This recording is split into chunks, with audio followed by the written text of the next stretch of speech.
अब है बेटा हमारे पास न्यूमेरिकल्स ऑन कूलम्स लॉ।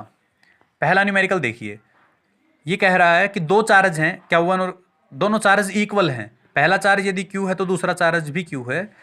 दोनों के बीच में डिस्टेंस को भी डबल कर दें और इंडिविजुअल चार्ज की वैल्यू को भी डबल कर दें तो फोर्स पे क्या असर होगा बेटा? F है पहला चार्ज मल्टीप्लाई दूसरा चार्ज, दोनों चार्ज सेम है तो Q स्क्वायर हो गया over 4 pi epsilon not R square. Equation number first लिया हमने।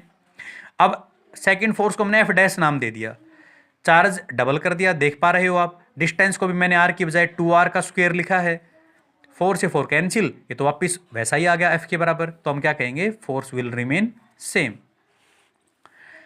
नेक्स्ट क्वेश्चन बहुत इंपॉर्टेंट है बेटा, देखो ध्यान से। ए पार्टिकल ऑफ मास m, एक पार्टिकल है बेटा कोई भी, उसका मास m है, उसके ऊपर चार्ज Q1 है, वो एक माइनस Q2 चार्ज के चारों तरफ रिवॉल्व कर रहा है सर्कुलर पाथ में। उस सर्कल की रेडियस r है, तो उसका टाइम ऑफ पीरियड या टाइम ऑफ रिवॉल्यूशन निकालना है बेटा हमें। तो देखो चार्ज Q1 तो Q2 के चारों तरफ रिवॉल्व कर रहा है, तो Q1 और Q2 के बीच में सबसे पहले इलेक्ट्रोस्टैटिक फोर्स लिखेंगे। क्या फॉर्मूला है बेटा? 1/4 pi epsilon not Q1 Q2 over R square. अब बेटा जो उन दोनों के बीच की जो फोर्स ऑफ अट्रैक्शन थी ना, वही उस, जैसे ये माइनस Q2 था बेटा और ये है Q1 प्लस का, तो Q2 और Q1 एक दूसरे को अट्रैक्ट कर रहे हैं, तो उस फोर्स ऑफ अट्रैक्शन की वजह से ये चार्ज इसके चारों तरफ सर्कुलर पाथ में घूमने लग गया।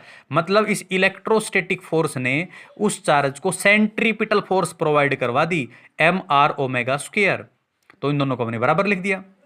mr ओमेगा होता है बेटा क्या? ओमेगा है 2 पाई ओवर टी, और ओमेगा का स्क्वायर करेंगे तो 4 pi square over T square. Value put करवाई, टी स्क्वायर को ऊपर ले आओ तो 4 pi epsilon not R square, 4 pi square mr over Q1 Q2, और स्क्वायर हटाएंगे तो इधर अंडर रूट लग जाएगा। तो ये हमारा आ गया बेटा टाइम पीरियड। नेक्स्ट बेटा मैंने लिखा है मोस्ट इंपॉर्टेंट है बेटा, कंपटीशन एग्जाम्स में काफी बार पूछा गया है और बोर्ड एग्जाम के लिए भी बहुत इंपॉर्टेंट है बेटा। Equilibrium of charged particles. In equilibrium net electric force on every charge particle is